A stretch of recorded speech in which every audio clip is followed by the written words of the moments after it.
అయినా తప్పు చేశానని ఆయనే ఒప్పుకుంటుంటే నాన్న చెప్పండి, సంబంధం లేదని చెప్పండి, సమాధానం చెప్పండి అంటూ ఈ గోలేంటి?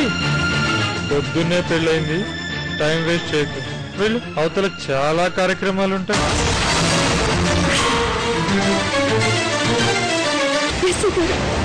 కాస్త ఆలోచించండి. ఆలోచించడానికి ఏమీ లేదు. మీ నాన్న హత్య చేశాడు, అది కన్ఫామ్. ఆ మురళీగాడు పారిపోయాడు. వాడు దొరికితే చంపింది మీ నాన్న లేక వాడా లేక ఇద్దరూ కలిసి చంపి ఈ నాటకం ఆడుతున్నారా అన్ని విషయాలు బయటకు వస్తాయి. వెళ్ళు. నాన్నని చూడాలనిపిస్తుందని నాతో ఒక మాట చెప్తే నేనే దగ్గరుండి తీసుకొచ్చేవాడిని. ఇలా చెప్పబెట్టకుండా వచ్చేస్తే ఎలా? మేము ఎంత టెన్షన్ పడ్డామో తెలుసా? శ్రీకర్, అమ్మాయి చేసింది తప్పే. ఇలా ఇల్లు వదిలి రాకూడదు. మా అమ్మాయి తరపున నేను క్షమించమని అడుగుతున్నాను. అమ్మాయిని కోపగించుకోవద్దు బాబు. అమ్మార్చన, వెళ్ళిపోమ్మా. ఇంకెప్పుడు నా దగ్గరికి రావద్దు. నా గురించి మర్చిపోమ్మా. మర్చిపోతుందా? ఏది ఒక్క మాట మిమ్మల్ని మర్చిపోతానని అర్థం చెప్పమానండి. మర్చిపోయే పని చేసింది మీరు. చెప్పండి అంకుల్, మురళి ఎక్కడున్నాడు? అసలు ఆ సత్యబాబు ఇంటికి మీరెందుకు వెళ్ళారు?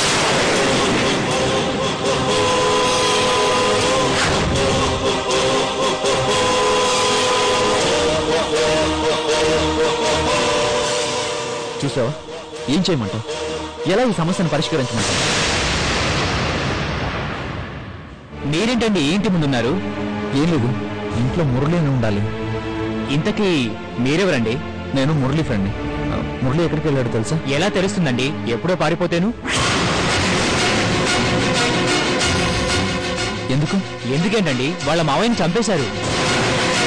పోలీసులు రావటం, మురళి పారిపోవటం, అబ్బో చాలా గొడవ జరిగిందిలేండి.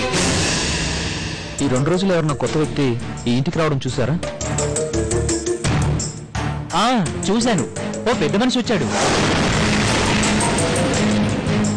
ఎలా ఉంటారు? చూడ్డానికి జమీందారులా ఉన్నాడండి. చాలా శ్రీమంతుడిలా ఉన్నాడు.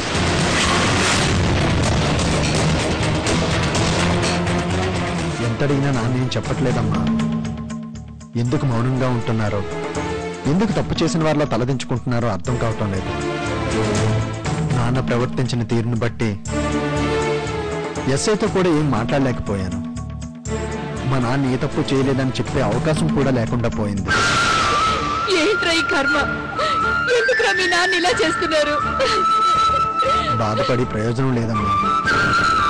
2 రోజుల్లో కోర్టుకు తీసుకుని వెళ్తారు. ఓ మంచి లాయర్ని పెట్టుకొని మన ప్రయత్నం మనం చేయాలి. అదే కూడా నాన్న నోరు తెరిచి జరిగిందేంటో చెప్పాలి. అప్పుడే మన ప్రయత్నం ఫలిస్తుంది. అర్చన, ఏంటమ్మా ఇది? పచ్చని తోరణాలు వాడలేదు, కాళ్ళ పారాణి ఆరలేదు. ఇంతలోనే నువ్వు ఇలా కన్నీళ్లు పెడితే బాగుంటుందో చెప్పు.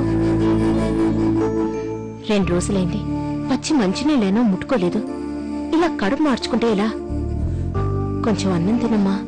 నాకొద్దండి. నా మాట విను అర్చన.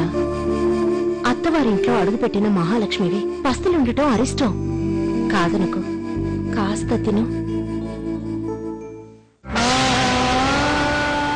ఏం కొంపలు మునిగాయని నీలో నువ్వే కుమిలిపోతూ ఒంటరిగా గదిలో పడి ఉంటున్నావు. ఇలా జరుగుతుందని కలగన్నావా? ఊహించిన సంఘటనే అయితే మాత్రం అన్నం తినకుండా కడుపు మార్చుకుని కూర్చుంటే పరిష్కారం దొరుకుతుందా చెప్పు. ఇన్ని రోజులు పస్తుంటే మీ నాన్న మీద పడ్డ మచ్చ తొలగిపోతుందంటే చెప్పు. అన్ని రోజులు అందరం పస్తులున్నాం. ఇన్ని కన్నీళ్లు రాలిస్తే మీ నాన్న జైలు నుండి బయటకు వస్తాడంటే చెప్పు. అందరం కట్టకట్టుకుని ఏడుద్దాం. శ్రీకర్, ఏంట్రా ఇది? బుద్ధుందా నీకు? అసలు భార్యతో మాట్లాడే పద్ధతేనా ఇది? కన్న తండ్రి ఆ పరిస్థితిలో ఉంటే ఏ అమ్మాయికన్నా అన్నం ఎలా సాయిస్తుందిరా? ఏం చేయమంటావు అన్నయ్య? ఎన్ని ఆశలు పెట్టుకున్నాను, ఎన్ని కలలు కన్నాను. కానీ 2 రోజుల నుండి ఇల్లంతా నరకంలా కనిపిస్తుంది. ఏం జరిగిందంటే ఒకరైనా చెప్తున్నారా?